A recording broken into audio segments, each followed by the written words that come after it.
tous et bienvenue dans cette nouvelle update lecture, le deuxième et dernier du mois de juillet. Ouais, il n'y en aura pas beaucoup au mois de juillet.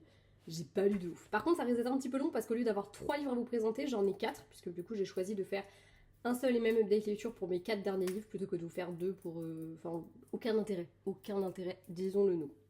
Bref, j'ai 3 e-books à vous présenter puisque j'ai craqué, j'ai acheté une Kindle. Oui, je sais, j'avais déjà une Kobo, c'est complètement aberrant, je suis très dépensière, c'est très casse-couille. Je ne sais pas comment je vais faire le jour où je plaquerai tout et je partirai à l'autre bout du monde. Mais au moins, j'aurai une Kindle. Voilà. Non, en vrai, en vrai, j'ai acheté une Kindle parce que j'ai rencontré beaucoup d'auteurs auto-édités au salon du livre et beaucoup du coup passent par Amazon comme moi. Et du coup, leurs livres sont parfois, voire très souvent, disponibles sur la plateforme Amazon KDP et notamment dans l'abonnement Kindle que j'ai pris également et qui me permet du coup, par conséquent évidemment, de pouvoir lire en illimité pour 9,99€ par mois des e-books sur ma liseuse, ce que je trouve plutôt cool. Et ce qui va surtout me permettre de ne pas acheter systématiquement tous les livres qui me m'apporter et de potentiellement faire quand même un petit peu d'économie niveau bouquin. Voilà, je me rends compte que j'en achète beaucoup trop, donc j'essaye de limiter de ouf. Et ce limitage de ouf passe aussi par le fait de lire plus en e-book, parce qu'il y a beaucoup de livres que j'ai des fois en liseuse et que j'achète quand même. Voilà. Pas parce que je le veux, parce que j'ai eu un coup de cœur. Non, non. Parce que je suis dépensière, que j'ai du mal à les lire sur ma liseuse, donc voilà, format papier, format papier, format papier. Sauf que j'ai plus de place dans la bibliothèque, ça commence à être un tout petit peu relou. Donc voilà. Du coup, comme j'ai acheté une Kindle, bah j'ai été faire un petit tour sur l'abonnement Kindle, l'abonnement Prime, tout ça, j'ai un petit peu regardé ce qu'il y avait, et du coup je me suis lancée dans 3 petites lectures, ma foi, fort sympathiques. Moi, il y en a un, je l'avais déjà en e-book parce que je l'avais déjà acheté en e-book, et les deux autres, c'est de l'abonnement, abonnement Prime pour le premier, abonnement Kindle pour le deuxième. Abonnement Prime, vous n'avez pas le droit à grand chose, mais il y a quelques livres qui sont dispo dedans si vous avez Amazon Prime. Du coup, ça vous permet de découvrir quelques livres directement sur l'application Kindle. Oui, vous n'êtes pas obligé d'avoir une Kindle pour lire sur Kindle. Enfin, c'est une application. Mais moi, je ne lis pas du tout sur téléphone. Je déteste ça. Je lis pas sur tablette. Je lis pas sur ordinateur. Je ne lis que sur liseuse. Déjà, j'ai du mal des fois. Donc, voilà. Et sinon, il y a un livre papier qui, ce coup-ci, je l'ai. Et pas comme dans la vidéo précédente. Bref. Le premier livre que j'ai lu, il s'agit de Pour que tu m'aimes encore de Tamara Baliana, qui est de l'auto-édition, si je ne dis pas de bêtises, et que j'ai du coup eu dans l'abonnement Prime, que j'avais déjà, du coup, puisque j'ai Amazon Prime. Et bah écoutez, Tamara Baliana, je l'avais découvert avec Veux-tu être mon plus sain, que j'ai adoré, genre vraiment, j'ai eu un petit coup de cœur premier degré pour ce roman, je l'avais vraiment trouvé trop cool. Et du coup, quand j'ai vu qu'elle était dans l'abonnement Prime, je me suis dit, bah allez, vas-y, c'est l'occasion de découvrir un peu ma liseuse, parce que c'était le but aussi quand je me suis lancée dans cette lecture. Et surtout, c'était l'occasion pour moi de découvrir un peu plus Tamara Baliana, parce que comme j'avais kiffé, je me suis dit, bah voyons voir un petit peu. Je ne suis pas du tout déçue par ce roman que j'ai beaucoup aimé. Dans celui-ci, on suit... J'ai oublié leur prénom. Non, ça va pas revenir. Et ben ensuite, deux protagonistes, un homme et une femme. La femme, elle travaille au domaine des Manons. Si vous connaissez Tamara Baliana, vous connaissez sans doute le domaine des Manons, puisqu'il y a déjà eu une première, on va dire, série de tomes compagnons qui se déroule dans cet univers-là. Et en fait, Pour que tu m'aimes encore, ouvre une troisième, je crois, une deuxième trilogie qui se déroule dans le même univers, et du coup avec une autre génération de personnages. Donc potentiellement, pour ceux qui ont aimé la saga précédente, vous allez kiffer retrouver des personnages que vous connaissez déjà. Moi, du coup, ça m'a un peu perturbée de commencer par là. Vous me connaissez, vous savez que je suis du genre à lire les tomes un par un. Du coup, je pense pas que je lirai la première partie de saga, mais par contre, je pense que je vais lire les autres parce que j'ai très envie de continuer avec sa plume à cette autrice. Et puis je sais que du coup, si vraiment j'ai envie, je pourrais toujours aller voir ce qui s'est passé avant au domaine des Manons. Donc on a cette femme qui bosse au domaine des Manons, ça me perturbe beaucoup de ne pas me rappeler de son prénom, mais c'est pas grave, c'est pas grave. Et qui se fait approcher par une influenceuse pour organiser son mariage là-bas. Alors vraiment timing très serré parce que la nana, faut se marier tel mois, mais bon, elle s'en fout de la journée, voilà, faut juste se marier quoi. Cette influenceuse va poster la vidéo de sa visite et l'ex de la fille, du coup. Putain, c'est aberrant de pas connaître les noms des personnages. Putain, il est où mon téléphone? Je vais regarder hein, parce que là, ça ne va pas du tout. Bref, il va commenter du coup la vidéo de son ex sans le vouloir. Bref, en gros, un message qui arrive par erreur. Je crois que ça me perturbe de ne pas connaître le nom des personnages, du coup ce résumé est vraiment nul à chier. Comme très souvent mes résumés, je suis très très mauvaise à ce jeu-là, hein. Vous le savez, c'est pas nouveau. Qu'est-ce que je fais? En plus, je fais n'importe quoi. N'importe quoi la gueuse. Alors, Jade, mais oui, évidemment, elle est trop contente parce que... non. Envoyer un message à son ex, ça arrive, mais quand celui-ci ne lui est pas destiné, c'est là que les ennuis commencent. Jade est aux anges, elle va certainement organiser le mariage d'une influenceuse célèbre. Cette dernière a ajouté son dévolu sur le charmant domaine des Manons, et la vidéo qu'elle a publiée pour présenter le lieu à ses abonnés devient rapidement virale. Mais peut-être pas pour les bonnes raisons. Max a une carrière de rêve. Max, bah oui! Le jeune pâtissier d'un village du sud de la France s'est fait un nom, il est maintenant à la tête d'un mini-empire entre émissions de télé, livres de recettes et réalisation de gâteaux pour des stars. Une vie bien remplie qui ne lui laisse pas vraiment le temps de penser à Jade, son ex, jusqu'à ce qu'il l'aperçoive sur une erreur qu'il commente. Non, oh putain, je sais pas lire en plus. Jusqu'à ce qu'il l'aperçoive sur une vidéo qu'il commente par erreur. La situation prend rapidement des proportions incontrôlables et Jade et Max sont obligés de se revoir. Mais 4 années sans se parler, vas-y, clique sur des trucs idiotes, ont laissé des traces et le fait que leur moindre faits et gestes soit scruté n'arrange rien. Surtout quand tout un village est prêt à se mêler de leurs affaires. Bref, c'était le résumé. Max et Jade, évidemment, bah oui, comment j'ai fait pour zapper, je ne sais pas. Bref, j'ai beaucoup aimé retrouver la vibe très estivale qu'on avait eue dans Veux-tu être mon plus 1. Est-ce que c'est parce que c'est des romans qui se passent en été? Est-ce que c'est parce que ça se passe dans le sud? Je ne sais pas, mais j'ai vraiment trouvé que c'était le roman idéal à lire là en été. Les personnages avaient chaud et moi aussi, c'était parfait. Voilà, sachez-le. J'ai surtout adoré retrouver la plume de Tamara Bayana qui a un don assez inné pour créer des situations cocasses à ses personnages et en même temps qui passe complètement. T'y crois de ouf que elle va l'agresser avec un taser. Tu vois, ça passe. C'est comme dans Veux-tu être mon plus 1 où il se passe à chaque fois des couilles à chaque mariage où ils vont. T'y crois. C'est gros parfois, mais qu'est-ce que tu y crois? Parce que tu comprends que ces personnages-là... Ben voilà quoi, c'est des relous, donc à un moment donné, tu sais que potentiellement il va se passer des conneries. Et c'est le cas, c'est le cas, il leur arrive toujours des couilles, et c'est vachement drôle, on se marre beaucoup. Non, en vrai, je me suis vraiment marrée, j'ai vraiment aimé, et j'ai surtout été hyper touchée parce qu'en fait, cette romance, elle est hyper mignonne. J'ai beaucoup aimé les voir se remettre un petit peu en question et remettre en question la façon dont les choses se sont passées. En fait, ils ont tous les deux leur vision de leur rupture, et justement, on va un petit peu creuser tout ça et découvrir comment chacun a vécu les choses. C'était plutôt cool, j'ai aussi aimé du coup le monde de l'influence, parce que Max, il est aussi influenceur d'une certaine manière, plutôt culinaire lui de son côté, mais j'ai trouvé que c'était plutôt cool, et j'ai vraiment aimé les deux opposés avec Max, qui est quand même un minimum... on va dire que la nana qui vient au domaine pour se marier, c'est vraiment le cliché de l'influenceuse débile, quoi, vraiment, vraiment. L'autrice creuse le cliché. Et de l'autre côté, on a Max qui, lui, quand même, est loin d'être le cliché de l'influenceur débile, quoi. C'était vraiment cool, j'ai kiffé ma lecture et je vous la conseille vraiment. Encore une fois, c'est une lecture à faire en été, c'est parfait. Parfait pour la saison, j'ai vraiment kiffé ma lecture. J'ai très hâte de lire la suite. Et je suis très contente d'ailleurs que ma première lecture sur Kindle, c'est été celle-ci, parce que ça valait vraiment le coup. Voilà. Après ça, j'ai lu un petit thriller, puisque j'ai lu Lui et moi d'Alice Finney. Alors là, on repart sur ce que j'avais quand même sélectionné un peu dans ma pile à lire de base, puisque oui, vous l'aurez compris, j'ai vraiment pas trop lu ma pile à lire de juillet, mais c'est pas grave.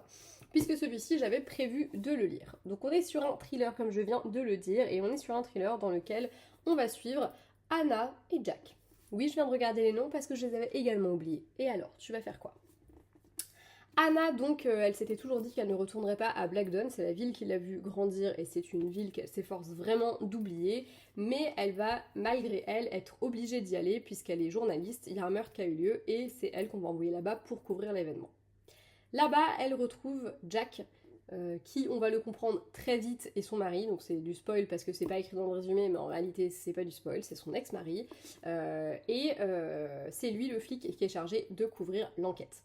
Les choses sont un peu particulières parce qu'en plus la nana qui est morte, c'était une copine de lycée d'Anna. On va d'ailleurs se rendre compte très vite que c'était pas une copine, hein, c'était très particulier comme relation.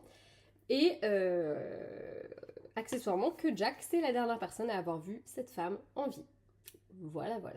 Donc on va suivre un petit peu cette enquête, tout ça. On va alterner d'un point de vue à l'autre. On va avoir un coup le point de vue d'Anna, un coup le point de vue de Jack, et de temps en temps, entre les deux, on va avoir le point de vue de l'assassin.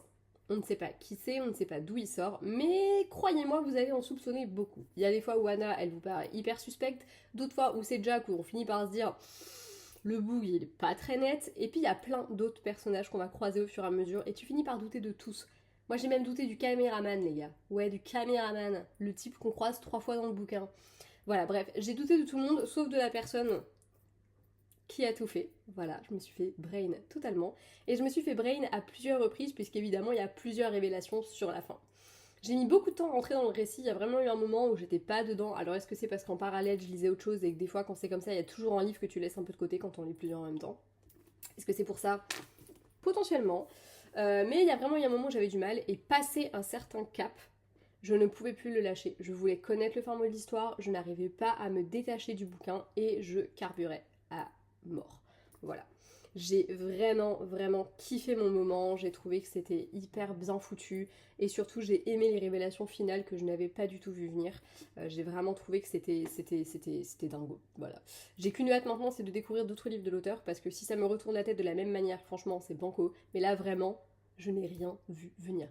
Genre vraiment, à aucun moment je me suis dit ah bah oui, c'est cette personne-là. Bah non, non, non, non. Quand j'ai eu la révélation, j'étais en mode ah, d'accord. Vraiment, vraiment réaction de. Et c'est le genre de livre où tu le refermes à la fin, t'as le petit sourire, genre en mode putain, je me suis fait avoir. Et je me suis fait bien en avoir. Et donc c'était plutôt cool. Bref, je vous le conseille, n'hésitez pas à me donner votre avis si vous l'avez lu. Est-ce que vous aviez vu venir quoi que ce soit, ou comme moi, vous êtes tombé des nues? Et est-ce que vous trouvez ça crédible ou pas? Parce que des fois, quand on tombe des nues, c'est parce que c'est pas hyper crédible. Bah écoutez, moi j'ai trouvé ça plutôt crédible. Enfin, je sais pas, je me suis laissé prendre au truc et du coup, ça a marché avec moi. Peut-être que si j'y réfléchissais de manière un peu plus poussée, je me dirais, ouais, on croit pas trop. Je sais pas. Bref. J'ai lu un second thriller juste après. Et celui-ci, je l'attendais au tournant, j'avais très très hâte. J'ai beaucoup hésité à la base, je voulais attendre qu'il sorte en poche. Et en fait, j'ai pas la patience, du coup, je l'ai lu parce que, bah, en fait, après avoir lu ça, je voulais rester dans les thrillers. Et du coup, j'ai lu D'entre les morts d'Alexis Lepsker. Du coup, encore une fois, je l'ai lu en e-book. Je l'avais dégoté déjà par le passé, donc j'avais pas mal hésité, mais à la base, comme tous les autres, je les ai en e-book, je les ai en papier plutôt. J'avais vraiment, vraiment, vraiment hésité. Et puis finalement, il y a eu un moment, je me suis laissée tenter, et là, je l'ai lu. D'entre les morts, du coup, nous permet de retrouver Venturi et Montalver, qui sont les deux héros qu'on va suivre depuis Les Poupées, le duo inspecteur-psychologue, enfin criminologue même, qu'on va suivre, et qui vont se retrouver encore une fois sur une enquête assez particulière. Ce qui est assez rigolo, c'est qu'à la base, ils sont appelés chacun sur une enquête, et en fait, ils vont très vite se rendre compte que les deux enquêtes sont liées. Sont liées puisque, alors qu'ils sont en train de pourchasser un type...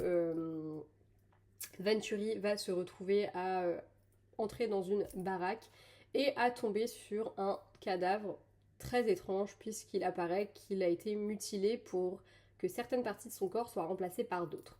Hyper chelou. Et de son côté, Montalver va tomber, elle, sur un charnier de cadavres qui a été découvert parce qu'il y a des incendies dans la région. Et du coup, on va retrouver à un endroit de l'incendie, un endroit où l'incendie a été arrêté, et bah justement des cadavres. Des cadavres à qui va manquer un nez, une oreille, bref, exactement les pièces qu'on retrouve dans l'autre cadavre. Enfin bref, hyper chelou tout ça. Encore quelqu'un qui s'amuse à faire des puzzles, j'ai envie de dire. Et on va se retrouver encore une fois à suivre l'enquête de nos deux policiers. C'est encore une fois très glauque, on a encore une fois affaire à de sacrés psychopathes, mais j'adore la manière dont la folie est traitée dans le récit. Un peu à la manière des j'ai trouvé qu'il y avait un vrai parallèle avec les poupées dans celui-ci. J'ai vraiment retrouvé l'esprit un peu des poupées. Un peu même dans les révélations, tu as vraiment un peu ce même esprit, cette même façon de fonctionner un peu, je trouve, que dans les poupées, que j'ai beaucoup aimé, que j'avais moins retrouvé dans Hurlement, qui était peut-être un peu plus terre à terre dans la manière d'aborder la folie. On était vraiment dans une folie qui était très meurtrière, une volonté de faire mal en sachant très bien ce qu'on faisait, alors que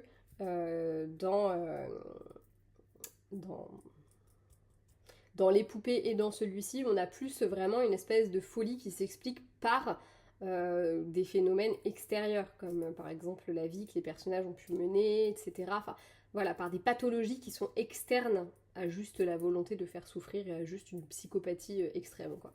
Du coup, j'ai trouvé que c'était hyper intéressant. C'est quelque chose que j'aime vraiment beaucoup dans le récit, dans la manière de traiter la folie. de l'auteur qui fait qu'en fait, comme à la manière des poupées, où je me suis presque, enfin je vais pas dire je me suis attachée, c'est pas vrai, mais j'ai été touchée par le méchant. Et bah là ça a un peu été pareil, il y avait une partie de moi qui était un peu touchée par la personne et par les personnages de manière générale en fait. Je trouve qu'il arrive à nous rendre les personnages hyper touchants même quand c'est pas des gens hyper bien et que tu le sens tout de suite. Il y a beaucoup de secrets, beaucoup de mystères un peu partout dans le récit et c'était plutôt cool. Et j'ai aimé en fait le fait que l'enquête ce soit... Parce qu'en fait on suit un autre personnage dans l'histoire qui, on va le comprendre, a aussi une histoire assez secrète avec... Il y a sa sœur qui a disparu quand elle était petite. Il y a une histoire de disparition de sa sœur. Et en fait, j'ai aimé qu'on en parle, mais c'est pas cette enquête-là qu'on est en train de résoudre en fait. Nous, l'enquête qui nous intéresse, c'est celle de Montalver et Venturi. Et j'aime beaucoup ça. Je trouve que c'est hyper intéressant. Et enfin, franchement, je suis toujours aussi bluffée par Alexis Lepsker. Je trouve qu'il a une façon vraiment bien à lui d'écrire les choses et il les écrit très bien. Il arrive à instaurer une ambiance dans laquelle tu es complètement immergé et vraiment tu visualises les choses parfois beaucoup trop bien, hein, voilà. Mais surtout tu te laisses complètement prendre au jeu. Je trouve qu'il y a toujours un côté un peu tiré par les cheveux, mais en fait il arrive à te faire bah, y adhérer complètement parce que il use de cette folie de l'être humain et il le fait vachement bien. Et en fait, ces personnages ont toujours tellement des raisons, même extrêmes, de faire les choses que ça fonctionne, je trouve. Et du coup, c'était vraiment, vraiment très, très cool et j'ai adoré cette lecture. J'ai eu 2 coups de cœur ce mois-ci. Il y en a un, c'était ça, et l'autre, c'était Fais-moi t'aimer de Megan Nolan. Voilà, c'est mes 2 coups de cœur du mois. Plus ou moins équivalents pour le coup. C'est juste 2 genres très différents, donc ils m'ont pas du tout fait passer par les mêmes émotions. Mais franchement, d'entre les morts. En fait, ça m'a fait le même effet que les premiers Alexis Lepsker que j'ai lus. C'est je commence, donc au début, le temps de me mettre un peu dans le bain. Et à partir du moment où je commence à être à fond dedans, je ne peux plus le lâcher. Je me rappelle, je l'ai fini le jour de la cérémonie des JO, que je regardais en parallèle. Et du coup, il y avait des fois où j'essayais de le lâcher parce que je voulais regarder un peu ce qui se passait. Et en fait, j'y arrivais pas, quoi. J'avais qu'une envie, c'était de retourner dedans, quoi. C'était trop bien. Mais j'ai quand même voulu terminer le mois avec un peu de douceur et j'ai lu Sans tenir à nos rôles de Nina Leroy. Nina que j'ai rencontrée au salon Sea Books and Love puisqu'elle était également exposante là-bas et je lui ai acheté un petit bracelet d'ailleurs que je ne porte pas aujourd'hui. J'ai dû le laisser au mauvais endroit, du coup j'ai pas pensé à le mettre aujourd'hui. Et je lui ai acheté aussi un autre livre que je vous présenterai du coup ce mois-ci normalement. Je l'ai mis dans ma pile à lire. Dans Sans tenir à nos rôles, on va suivre Olivia et Joseph qui ont grandi ensemble, puisque Joseph a été adopté par les parents d'Olivia à la perte des siens, quand il avait 10 ans, enfin, je sais pas quel âge il avait exactement. Je sais qu'ils ont 10 ans d'écart avec Olivia, mais je me rappelle plus exactement. Et du coup, il a été un petit peu le grand frère de substitution d'Olivia, il a toujours pris énormément soin d'elle, et puis ils ont grandi ensemble d'une certaine manière quand même si ils ont 10 ans d'écart, donc forcément, quand elle avait 10 ans, lui il en avait 20, il partait de la maison. En tout cas, ils ont toujours eu une relation très particulière, à cheval entre l'amitié et la fraternité. Voilà, un lien quasi familial, mais pas tout à fait. Pendant 2 ans, et sans vraiment expliquer pourquoi elle a pris cette décision, Olivia elle est partie comme fille au père aux États-Unis et la voilà de retour. Et elle a bien changé, elle a vraiment pris confiance en elle et ça lui va super bien, tellement bien que sa relation avec Joseph, elle est un peu étrange. Ils n'arrivent plus à être aussi naturels qu'avant sans qu'il y ait un peu de sous-entendu derrière tout ça. Et si Joseph, il refuse de franchir des limites qu'il ne devrait pas franchir, Olivia, elle de son côté, elle est sûre de ce qu'elle veut, et ce qu'elle veut, c'est Joseph. Voilà. Je sais toujours pas trop quoi penser de cette troupe. Je ne sais pas trop si j'affectionne le côté... parce qu'il y a à la fois le côté Friends to Lovers, et il y a un petit peu le côté familial, il y a le côté... un peu... comment on appelle ça, demi-frère, demi-sœur, même si en théorie ils sont pas du tout de la même famille. Ils ont quand même grandi une partie de leur vie ensemble. Et en même temps, il y a aussi le côté différence d'âge, puisqu'ils ont 10 ans d'écart. Donc il y a beaucoup de choses. Et c'est que des trucs où je suis pas forcément toujours hyper à l'aise et hyper d'accord avec le truc.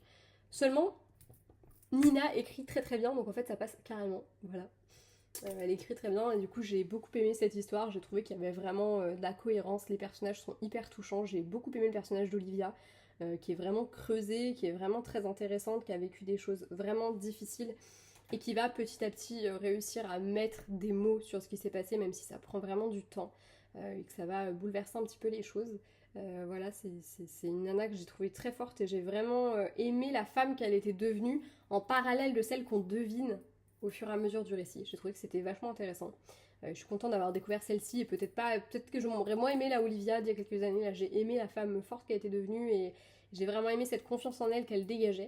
J'ai trouvé également qu'au final la romance était plutôt cohérente. J'ai trouvé que vraiment il y avait quelque chose entre eux et que c'était une évidence et ça coulait de source et c'était pas gênant ou quoi que ce soit. Enfin vraiment c'était parfait. J'ai vraiment apprécié de manière générale cette histoire et j'ai surtout beaucoup aimé l'univers des cascades parce que j'en ai pas parlé dans le résumé mais du coup Joseph il fait des cascades à moto, je sais pas trop comment on appelle ça mais voilà. Et j'ai trouvé que c'était plutôt vachement cool.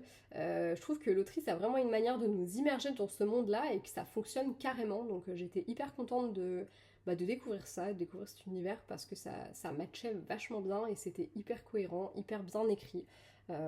Voilà, je sais pas grand chose de plus à en dire en réalité, mais j'ai été vachement touchée par le récit. Bon, il y a eu un truc que j'avais vu venir un peu à 2 km, mais bon, c'est pas grave, ça a permis aussi de décanter certaines choses et c'était pour le mieux. Donc, ouais, non, je suis assez contente de cette lecture, c'était vraiment cool et je vous recommande de découvrir Nina Leroy. C'est pas mon préféré d'elle, c'est le deuxième que je lis. Le premier en plus, je l'avais lu en bêta lecture, c'était Une pincée de magie pour Noël, je crois, un truc comme ça. Je sais plus si c'est le titre exact, mais en tout cas, voilà, et j'avais beaucoup aimé celui-ci, j'avais vraiment eu un petit coup de cœur, c'était trop mignonné. Donc voilà, c'est pas mon préf, mais ça reste plutôt cool et j'ai plusieurs livres d'elle dans ma pile à lire, donc j'ai hâte de vous parler des autres parce que franchement, j'aime beaucoup sa plume. Au moins c'est avéré maintenant avec celui-ci. Voilà, je trouve que c'est une plume qui est assez douce et sans prétention non plus, donc il y a vraiment une réelle douceur en fait qui se dégage du récit et qui fait qu'on le lit sans le voir passer quoi. Voilà. C'est donc tout pour cette update lecture. J'ai parlé pendant beaucoup trop longtemps, en même temps je vous avais dit, 4 livres. J'ai essayé d'aller vite, j'ai essayé d'aller très vite, mais c'est pas toujours gagné.